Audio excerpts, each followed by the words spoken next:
नमस्कार। आज हम लोग इस क्लास में पढ़ेंगे कि रसायन क्या होता है, व्हाट इज़ केमिस्ट्री। रसायन पढ़ने के लिए ज़रूरी है रसायन को जानना। जब तक हम रसायन को जानेंगे नहीं तब तक उसके आगे अध्ययन करना मुश्किल होगा। तो जो रसायन जो है, रसायन शब्द जो है वो दो शब्दों से मिलके बना हुआ है, रस और आयन। आयन का यहाँ पर अर्थ जो है वो रंजक। इस प्रकार से हम कह सकते हैं कि रसायन एक ऐसा शास्त्र होता है जिसके द्वारा विभिन्न रसों और रंजकों का हम अध्ययन करते हैं। जैसे रामायण काल में आपने एक रामायण अभी सीरियल देखे हैं, उसमें एक शब्द आया था संजीवनी बूटी। तो संजीवनी बूटी के द्वारा लक्ष्मण जो मूर्छित हो गए थे उनका इलाज किया गया। तो यहाँ पे संजीवनी बूटी भी एक रसायन था। उसी प्रकार से महाभारत अभी देखिए आप लोग, महाभारत में दो शब्दों का उपयोग, दो अस्त्रों का उपयोग हुआ। एक था मोहन अस्त्र और एक था प्रमोदक अस्त्र। ये दोनों जो है विषैले पदार्थों से बने हुए अस्त्र थे, केमिकल वेपन्स थे, जिनके द्वारा योद्धा जो है एक दूसरे को मारते थे। तो ये रसायन जो है हमारे प्राचीन काल से इसी प्रकार से चली आ रही है। रसायन में मुख्यतः जो योगदान है वो मिस्र के वैज्ञानिकों का है। रसायन जिसे इंग्लिश में केमिस्ट्री कहा जाता है, ये केमिस्ट्री जो है वो मिस्र के कीमिया शब्द से बना हुआ है। कीमिया शब्द से बना हुआ इसका, जिसका हिंदी में जो रूपांतरण होता है वो सामान्य अर्थ में देखें तो काला रंग, और इसका व्यापक अर्थ में देखें तो गुप्त या रहस्य। बेसिकली मिस्र की जो मिट्टी का रंग काला है इसलिए इसको कीमिया बोला गया। और इसके द्वारा विभिन्न यौगिकों में, विभिन्न पदार्थों में जो रहस्य या उसके गुप्त गुण पाए जाते हैं उसका अध्ययन किया जाता है, इसलिए इसको कीमिया शब्द से इसका उपयोग किया गया था। इसी प्रकार से एक शब्द आप लोग बार बार सुनते हो, एक होता है पारस पत्थर। पारस पत्थर जो है इसके बारे में आप सभी लोग जानते हैं, एक ऐसा पत्थर होता है जिसे किसी भी वस्तु को अगर टच करा दिया जाए तो वो सोना बन जाता है। प्राचीन काल से इस पत्थर का खोज होते आ रहा है। तो सभी वैज्ञानिक, सभी विभिन्न देशों के वैज्ञानिक इस पारस पत्थर के खोज में लगे हुए थे। उसमें मिस्र के जो वैज्ञानिक थे बहुत आगे थे। तो वो वैज्ञानिक जो इस पारस पत्थर के खोज में लगे हुए थे उनको कहा जाता था कीमियागार। और वो जिस शास्त्र के द्वारा इसका अध्ययन करते थे वो शास्त्र बना, कीमिया से बना केमिस्ट्री। अब इसका अगर परिभाषा देखें कि वास्तव में केमिस्ट्री क्या है, तो केमिस्ट्री जो है एक ऐसा शास्त्र होता है जिसके द्वारा हम लोग पदार्थ के बारे में अध्ययन करते हैं। पदार्थ के बारे में अध्ययन किया जाता है। पदार्थ के बारे में क्या अध्ययन किया जाता है कि ये जो पदार्थ होता है इसका संगठन कैसा होता है, इसकी संरचना कैसे होती है, इसका कौन कौन सा गुण होता है, इसमें होने वाली परिवर्तन, अगर ये भौतिक या रासायनिक परिवर्तन जो होता है इसमें होने वाली परिवर्तन का अध्ययन किया जाता है, और इसकी उपयोगिता का अध्ययन किया जाता है। अर्थात हम कह सकते हैं कि रसायन एक ऐसा शास्त्र होता है जिसके द्वारा हम लोग पदार्थ की संगठन, संरचना, गुण, उसमें होने वाली विभिन्न परिवर्तनों और उसके उपयोगिता का अध्ययन करते हैं। ये शास्त्र कहलाता है, रसायन कहलाता है।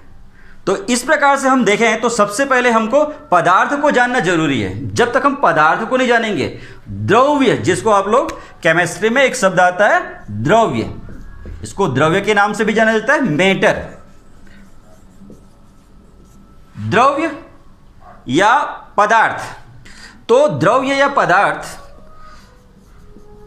वह होता है जो स्थान घेरता है, जिसमें स्थान घेरने का गुण होता है, स्थान घेरता है, जिसका द्रव्यमान या भार होता है, और जिसे हम महसूस कर सकते हैं विभिन्न इंद्रियों के द्वारा, जिसको हम लोग महसूस कर सकते हैं।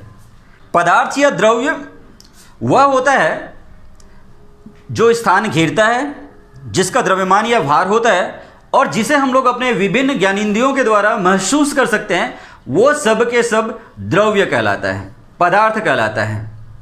ब्रह्मांड में जितने भी हम वस्तुएं देखते हैं चाहे वो सजीव हो या निर्जीव हो, जिनमें ये गुण पाई जाती है वो सब के सब द्रव्य कहलाते हैं, मैटर कहलाते हैं, पदार्थ कहलाते हैं। ये जो पदार्थ होते हैं, इस पदार्थ को हम किस प्रकार से वर्गीकृत कर सकते हैं उसको देखिए। अवस्था के आधार पर हम पदार्थ को 4 वर्गों में बांट सकते हैं। वैसे तो हम बचपन से 3 वर्ग ही सुनते आए हैं। एक होता है ठोस, दूसरा होता है द्रव और तीसरा होता है गैस।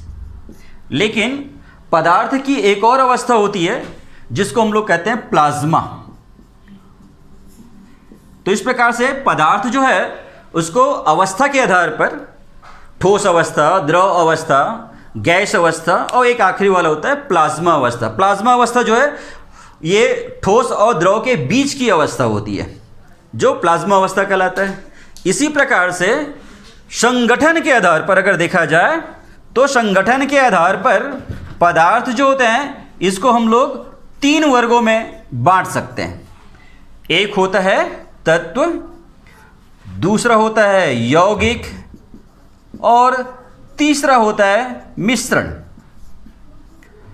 तत्व के बारे में आप जानते हैं, जो एक ही प्रकार के अणुओं से मिलकर बना होता है। तत्व जो है पदार्थ की एक ऐसा पदार्थ होता है जो एक ही प्रकार के अणुओं से मिलकर बना होता है, अर्थात जिसे हम लोग और 2 या 2 से अधिक पदार्थों में नहीं बांट सकते, वो कहलाता है तत्व। यौगिक के बारे में जानते हैं आप लोग, जब 2 या 2 से अधिक तत्व जो है एक निश्चित अनुपात में मिलते हैं तो उससे यौगिक का निर्माण होता है। और मिश्रण, जिसमें हम लोग पदार्थ जो होते हैं, तत्व जो होते हैं, उनको अनिश्चित रूप से कैसे भी मिला देते हैं तो वो मिश्रण कहलाता है। अब हम लोग देखेंगे कि केमिस्ट्री जो होता है उस केमिस्ट्री को कितने वर्गों में बांटा गया है, कितने प्रकार की हमारे पास केमिस्ट्री होती है। तो वैसे तो केमिस्ट्री जो है उसके विभिन्न प्रकार है, विभिन्न भागों में इसको बांटा गया है, लेकिन फिर भी मुख्यतः जो इसके मुख्य पार्ट होते हैं केमिस्ट्री के वो 3 होते हैं।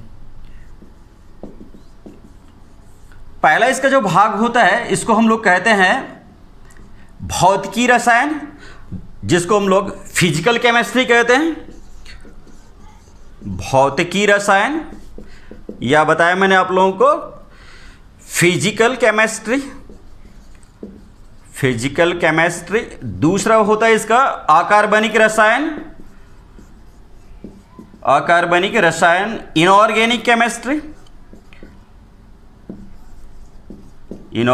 केमिस्ट्री। और तीसरा इसका होता है कार्बनिक रसायन, जिसको हम लोग कहते हैं ऑर्गेनिक केमिस्ट्री। इस प्रकार से केमिस्ट्री जो होता है उसको मुख्यतः 3 वर्गों में बांटा गया, फिजिकल केमिस्ट्री, इनऑर्गेनिक केमिस्ट्री और ऑर्गेनिक केमिस्ट्री। फिजिकल केमिस्ट्री जो होता है इसके अंतर्गत में हम जो विभिन्न तत्व होते हैं या रासायनिक अभिक्रियाएं होते हैं उसके सिद्धांतों का अध्ययन करते हैं। किस सिद्धांत पर कोई यौगिक जो होता है वो किस प्रकार से, या कोई तत्व जो होता है वो क्रिया करता है, कार्य करता है, इसका अध्ययन किया जाता है भौतिकी के अंदर में, भौतिकी रसायन के अंतर्गत में। दूसरा जो पार्ट होता है ऑर्गेनिक केमिस्ट्री, अकार्बनिक रसायन, इसमें हम लोग विभिन्न तत्वों का अध्ययन करते हैं, तत्वों के गुणों का, उसके बनाने की प्रक्रिया का, और किस प्रकार से कोई तत्व जो है वो दूसरे तत्वों के साथ में समानता, असमानता या किसी दूसरे प्रकार का जो गुण प्रदर्शित करता है उसका अध्ययन करते हैं हम लोग इनऑर्गेनिक के बारे में। और तीसरा जो होता है वो कार्बनिक रसायन होता है, ऑर्गेनिक केमिस्ट्री होता है। इसके अंतर्गत में हम लोग केवल और केवल कार्बन के विभिन्न यौगिकों का अध्ययन करते हैं। कार्बन का जो होता है, कार्बन जो है उसका अध्ययन करेंगे हम लोग इनऑर्गेनिक केमिस्ट्री में, क्योंकि वो एक तत्व है। लेकिन कार्बन के यौगिकों का जो हम लोग अध्ययन करते हैं वो कार्बनिक रसायन के अंतर्गत में करते हैं। कार्बन के जो यौगिक होते हैं वो सबसे अधिक होते हैं। पूरी केमिस्ट्री में कार्बन के यौगिक जो हैं वो लगभग 20 लाख हैं। तो इसलिए इन सारे यौगिकों के लिए एक अलग से रसायन का निर्माण किया गया है। कार्बन में ये गुण कैसे आ गया, अन्य तत्वों में तो ऐसा गुण नहीं होता है। तो ये गुण का मुख्य कारण होता है कार्बन में एक विशेष प्रकार का गुण पाया जाता है जिसको हम लोग कहते हैं श्रृंखलन। श्रृंखलन का गुण पाए जाने के कारण में कार्बन में यौगिकों को बनाने की जो क्षमता होती है वो अन्य तत्वों से अधिक होता है। तो इस प्रकार से हम इस क्लास में हमने जाना कि केमिस्ट्री क्या होता है, केमिस्ट्री में कैसे अध्ययन किया जाता है, किनका अध्ययन किया जाता है। आगे फिर इन सभी टॉपिक के बारे में विस्तृत अध्ययन करेंगे। धन्यवाद।